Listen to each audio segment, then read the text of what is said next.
Let's care about all of the residents. So when you talk about, then I'm going to go back to guns for a second, although I think your eloquence is on point when you talk about doing the right thing and what needs to be done. But now let's look at the lobbyists that work for the gun industry and all of the things that cannot get done, have not been able to get done around background checks and the like, around this whole issue of guns being made, sold, and trafficked. How do you address that? Well, and who do you work with to address that, to effectuate the things that you're talking about putting in place? Well, first of all, in my vocabulary, the word can't doesn't even exist. We can make, and if you put your mind to anything, Steve, it can happen. You just have to make sure that you create these relationships. You have this dialogue, you have this conversation, and most of all, you have to listen to the people. The people know what they want, and we have to listen to the people, and that's how it's going to happen. We can't have this standoff that you're over there, I'm okay, I'm taken care of, it doesn't affect me. No, let's look at our children. I have beautiful children. You know, I have two soldiers that serve this country. I have a daughter at Howard University. You know, I'm happy with my children, but my other children are out there in the streets also. You know, I have to make sure that I embrace those children. I have to make sure that I embrace the small businesses. If we're truly going to be one Boston, then we have to demonstrate that, Steve. Talk to me about housing. Talk to me about healthcare. Talk to me about the creature comforts that people need just for survivability, and how you as mayor, how a Clemons administration, and you say, and you've talked about listening to the people a lot. Now what I want to hear is, how do you get those creature comforts in place to take care of your folks? Well, first of all, let's not forget our elderly. Let's not forget our sensational seniors, our mature adults. They are an asset. We stand on their shoulders, their reliability.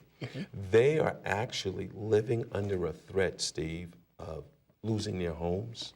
They're living under a threat of being homeless. They're living under a threat of the violence that are going on in the streets. But let's take it back to their homes, where they live. They're on a fixed income.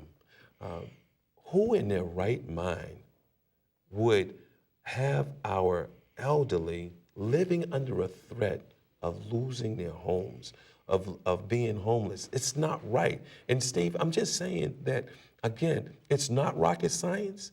It's about doing the right thing. So when you talk about affordable housing, we know that people need it. So let's just do the right thing. There's plenty of money out there. Don't get me wrong. I know the money's there because we just seen how they just purchased the former Mitt Romney headquarters down in the North End. They spent $13 million for that. But the property was assessed at $6 million. So then we have the money. I'm not the type of mayor that will squander the money. I'm not the type of mayor that don't know how to connect the dots. I'm the type of mayor that can get the job done. I've demonstrated that being a successful businessman. I've demonstrated that hiring thousands of Boston residents. I've demonstrated that by hiring 75% of the workforce of those residents had quarries. I believe in giving people chances after chances, and that's what we need to do. We need to give ourselves a chance. We need to think about and look at about change, real change, new thoughts, new ideas, and a new vision. So what I need you to do, though, for me, Charles, if you can, is to connect those dots that you just mentioned and give me some specifics on how you would do what you're talking about to address what people are asking for. How does that happen? No, as a businessman, you know, you look at the ideas and you go into your boardroom. We go to the table. You have your transparency and you listen. And you take those ideas. And because of this experience that I have, I'm going to bring those people in that have those great ideas, that have the know-how, and then you listen to it, and that's how you connect the dots. It's not going to come from one person. It's going to come from many ideas, many different businesses, many groups. You know, we have to listen to our local task force. We have to listen to the people that have their organizations in the community. All we have to do is connect the dots. And how we have to connect the dots? You bring everybody to the table and you listen and then you act.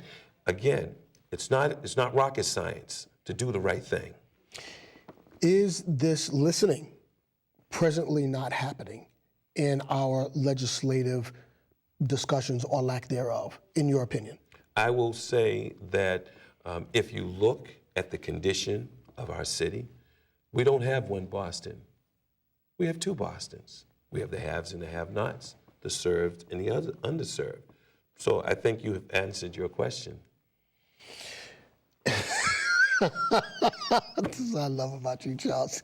You're a good businessman and a good politician, but I have to come back to specifics. Well, let's not get it wrong, Steve. I am not a politician.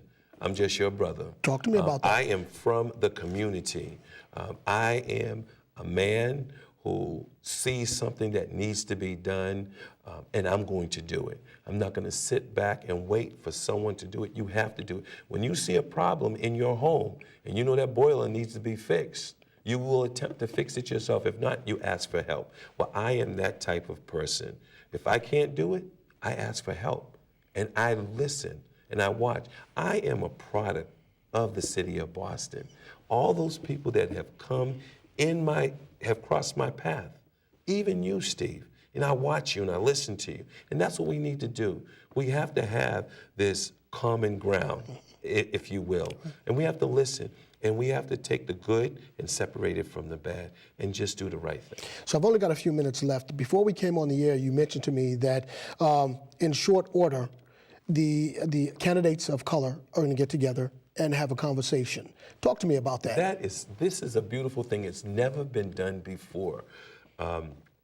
I listened to the community again. The community said that the candidates of color are going to split the vote. They even said, Brother Charles, you're going to take a vote away from this person. Well, I have to remind you, I am not the only person in this race. So other people are going to split the votes. Other people are going to take votes from folks. But it's real important that we set an example to our community. Our community wants us to come together.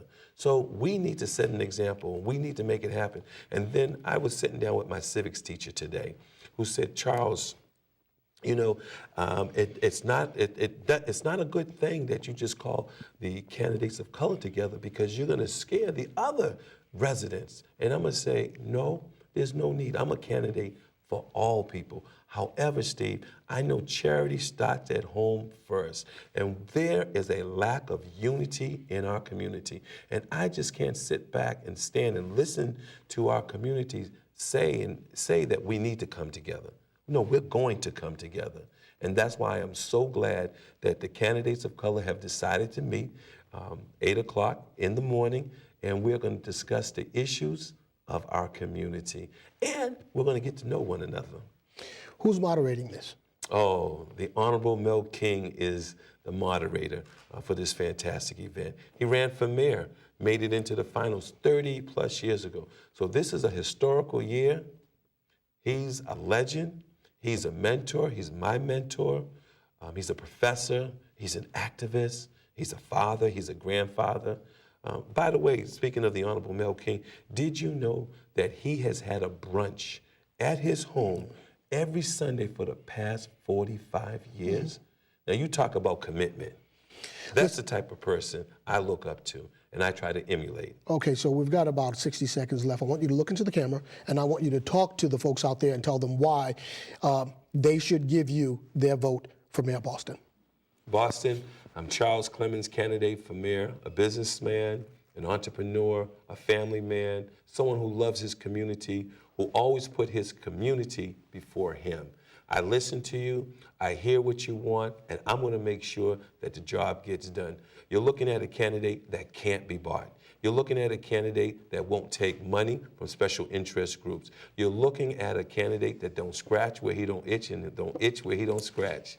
I'm the man. I'm for you. I love you, Boston. I will always love you, Boston. And I'm about solutions and not the problem. And I'll say what Robert Kennedy said. There are those people that look at things the way they are and ask the question, why? I dream of things that never were and ask the question, why not? Why not believe in Boston? Why not believe in Charles? Why not believe in Charles Clemons Why not, Charles? My brother, I want to thank you for coming on. I really appreciate it. I wish you much luck out there. You know, actually, I don't think you need luck because you've got that know what I fortitude. was gonna say. I know, but No you got, luck, you know, right. all skills There you go. and blessings. There you go. I appreciate you coming on, you know, and clearly we're going to be watching.